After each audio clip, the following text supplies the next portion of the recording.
Fourth part है 4u² plus 8u। तो इसके ज़ीरोज़ फाइंड करेंगे। अब फ्रेंड्स यहाँ पर कांस्टेंट वैल्यू नहीं है तो डायरेक्ट इसी से करेंगे। यहाँ से क्या कॉमन आ जाएगा 4u, तो हमारे पास क्या बचा u प्लस, जब 4 कॉमन आ गया तो यहाँ से बच गया 2 इक्वल 0।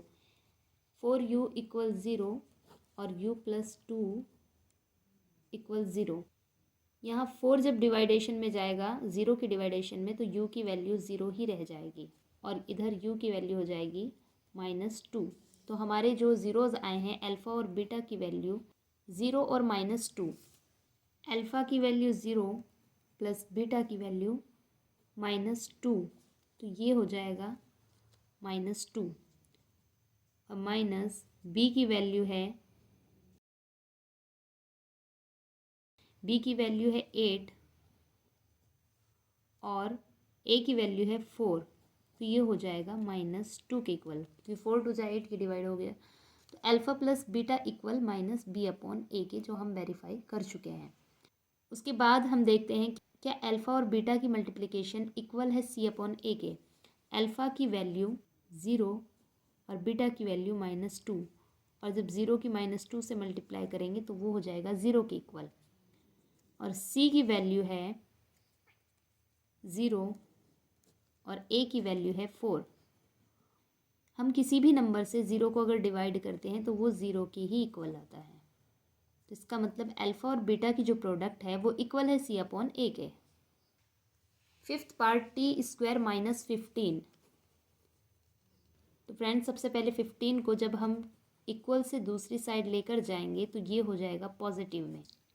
अब हमें t का जो स्क्वायर है इसको हटाने के लिए दोनों साइड हमें स्क्वायर रूट करना पड़ेगा।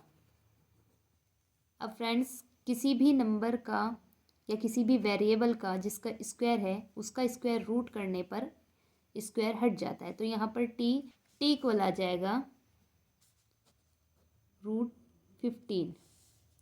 और फ्रेंड्स रूट के अंदर कोई भी वैल्यू हो वो पॉजिटिव और नेगेटिव दोनों होती है, इसलिए यहाँ पर जो t की वैल्यू है वो पॉजिटिव 15 भी होगी √15 और नेगेटिव √15 भी होगी।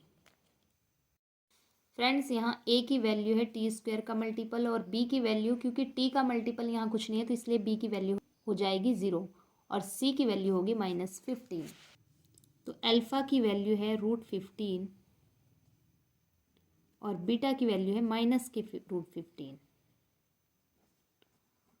तो पॉजिटिव √15 में से माइनस करेंगे तो इसकी वैल्यू हो जाएगी 0। b की वैल्यू है 0 और a की वैल्यू है 1। किसी भी नंबर से हम 0 को डिवाइड करते हैं तो वो होता है 0 के इक्वल, यानी अल्फ़ा प्लस बीटा इक्वल है -b/a के।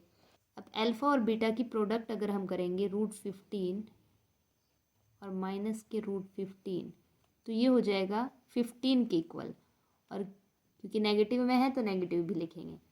उसके बाद c की वैल्यू है -15 और a की वैल्यू है 1, तो ये हो जाएगा -15, यानी अल्फ़ा और बीटा की जो प्रोडक्ट है वो इक्वल आ जाएगी c/a के।